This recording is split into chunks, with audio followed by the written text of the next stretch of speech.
Hello అందరికీ welcome back to my mini vlog. ఈరోజు నేనైతే మా మామయ్య పెళ్ళికి వెళ్తున్నాను. కందుకూరు బస్ అయితే ఎక్కానమాట. ఎప్పుడు కందుకూరు బస్సే రిజర్వేషన్ చేసుకుంటా. సత్తుపల్లిలో దిగి అక్కడ నుండి ఇంటికి అయితే వెళ్తాను అనమాట. ఈసారి డైరెక్ట్ కందుకూరే వచ్చా అనమాట. ఇంకెందుకంటే పెళ్ళి కందుకూరులోనే కాబట్టి. ఇదే మా మామయ్య వాళ్ళ ఇల్లు. ఇది రాగానే మస్తు డెకరేషన్ చేసింది కదండి ఇంటికి. ఇక్కడ మార్నింగ్ వచ్చాక పసుపులు అయితే వేస్తున్నారు.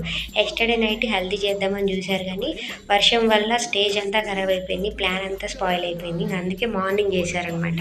ఇంకా రెడీ అయిపోయి పెళ్ళికి అయితే వచ్చేసాం. పెళ్ళి ఆ మామయ్యల ఇంటికాడ కాదు, పక్కన ఊళ్ళో అనమాట, అమ్మాయి వాళ్ళ ఇంటికాడ. అక్కడికైతే వచ్చేసాము. ఇంకా రాగానే ఇంట్లోకి అయితే వెళ్ళాము.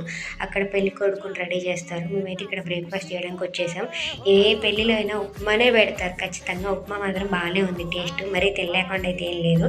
ఇక్కడ మా మామయ్య డెకరేషన్ చేసేసారు, మొత్తం రెడీ చేసేసారు. ఇంకా ఫొటోస్ అయితే తీశారు. పెళ్లి కొడుకుని అయితే తీసుకొచ్చారనమాట స్టేజ్ దగ్గరికి.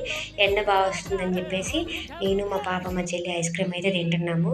వీళ్ళు డైరెక్ట్ ఇంకా పెళ్లి దగ్గరికి వచ్చేసారనమాట. కందుకూరు రాలేదు. ఇక్కడికి వచ్చాక కలిసాము.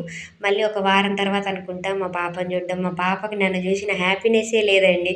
నార్మల్గా రామ్మ అంటే నేను రానమ్మా సోనియమ్మ కాడే ఉంటా అని చెప్పింది. ఇది మాత్రం పెళ్లి కూతురిల్లు.